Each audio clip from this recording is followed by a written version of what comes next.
When I was young, I grew up watching Star Trek. I used to dream about tricorders, replicators, um, these transporters, all these amazing advances we saw. I also imagined I'd be using communicators, that I'd have a replicator producing all the ice cream and chocolate that I wanted. So I used to imagine a world of amazing things, and we had solved the problems of humanity when we were shooting for the stars, when we were exploring new worlds. That's how I thought it would be when I grew up. Look at the world I grew up into. Poverty, hunger, despair, where we put each other down, where we're worried about scarcity, running out of resources. It's the exact opposite of what I thought we would have when I grew up and I was young. So I, like the rest of the world, became pessimistic. I mean, 2 or 3 years ago, I too was worried about shortages of energy, food, hunger, overpopulation, the world coming apart because of all of these battles we're fighting. If you read my writing right now, I'm the greatest optimist there is. I talk about this being the most innovative decade in human history, when we'll solve the grand challenges of humanity. I talk about the Star Trek future we're headed into. What changed over there? What changed was that I started learning about the advances that are happening in technology. In hanging out with people like Peter Diamandis and Ray Kurzweil at Singularity University, I started learning about the fact that computing is moving exponentially and it's causing many other fields to go exponential. We all know about Moore's law, and we've seen how computers advance in capabilities. Indeed, our smartphones are more powerful than the crazy supercomputers of yesteryear. The same advances are now happening in 3D printing, in artificial intelligence, robotics, synthetic biology, in medicine. And what they're making possible is for us to solve the grand challenges of humanity. I now believe that within the next 10 to 20 to 30 years, we're going to have unlimited energy. Solar is advancing most predictably, but there'll be many other technologies that become viable over the next 5 or 10 years, which means that in the 2025, 2030 time frame, we should be in an era of almost unlimited energy. We'll have solar cells or other technologies which generate energy locally and which let us power electric cars, which are clean. They let us now produce unlimited clean water. We can grow unlimited food. We can 3D print meat. So we're headed into an era when technology is going to make it possible for us to get out of this shortage mode we've been in. As well, we'll also have advances in healthcare. We already now have sensor-based devices that we carry in our pockets. They're called smartphones. They track where we go, when we sleep. They track our activity levels. We'll also have wearable devices that monitor our internals and monitor our vital signs. They'll all be connected to the cloud.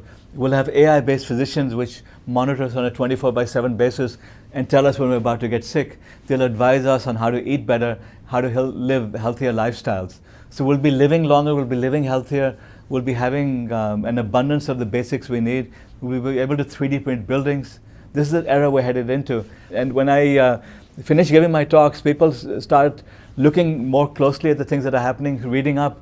And I have most people coming to me later on, weeks after they've heard my talk about advancing technology, and say, Vivek, you really opened our eyes that it does indeed seem that the world is headed in the right direction. There are all these amazing technology advances happening which are going to better mankind. Now, by the way, I've also become really concerned about the dark side of technology.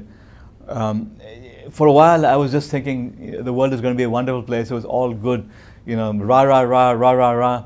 Now I've also started worrying about the fact that we're creating a dark side to all this, that we could be creating killer viruses, that with all this automation, with 3D printing and robotics, we're headed into an era when we won't need human beings doing manufacturing. With AI-based physicians, we won't need as many doctors. We won't need supermarket clerks. We won't need people doing delivery. We won't need truck drivers. We won't need taxi drivers. We're headed into a jobless future. It's almost certain that automation now takes away more jobs than it creates. That's the way it's always been. It's almost certain that we have social unrest because large parts of the population have become unemployed and they have nothing better to do. And they are not like the rest who want to now start learning new careers and doing things.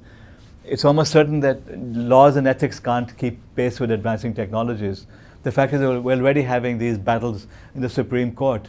It's this case about Arrow broadcasting TV signals went to the Supreme Court. and now we're watching Uber battle the taxi industry. We have A and B battling the hotel industry. We're having these new technology companies battling old line industries. This is just the beginning. We're going to see more and more debates about what's right and what's wrong. The laws can't keep up because laws are based on, laws are essentially codified ethics, that we develop a consensus as a society about what's good and what's bad, and then it becomes what's right and what's wrong, and then it becomes what's legal and what's illegal. That's the way the progression goes. On most of these technologies, we haven't decided what's good or bad. Is it good to have drones delivering our goods? Yeah, it'll be convenient if we can get Starbucks delivered to our homes in the morning rather than having to drive down to the coffee shop. But these drones also have high definition cameras in them. If they happen to fly by your bathroom and you've got the window open, is it okay for them to be photographing you? Is it okay now for these drones to be carrying weapons? What happens if you had a swarm of drones now attacking buildings? So we haven't figured out what's legal, what's illegal, what's right or wrong. So we're going to be having many debates about it. So you've got the optimistic Vivek Wadhwa who thinks about the amazing world we're headed into, how everything is going to be wonderful and we will solve the grand challenges of humanity.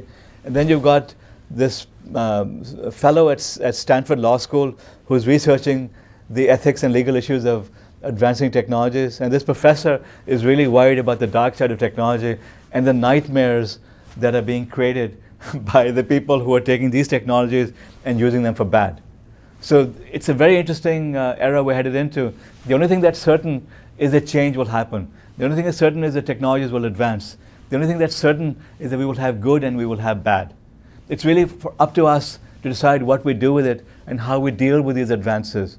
We can make the world the Star Trek utopia we dreamed about, or we can make it a Mad Max madhouse and be killing each other and destroying humanity. It's really up to us. So this is why I encourage students to now start learning ethics and values and to focus on bettering the world, because it's really up to us what we do with it. We need more people now focused on the betterment of humanity, on using technology for good versus evil, so we can balance out. The bad will always be there.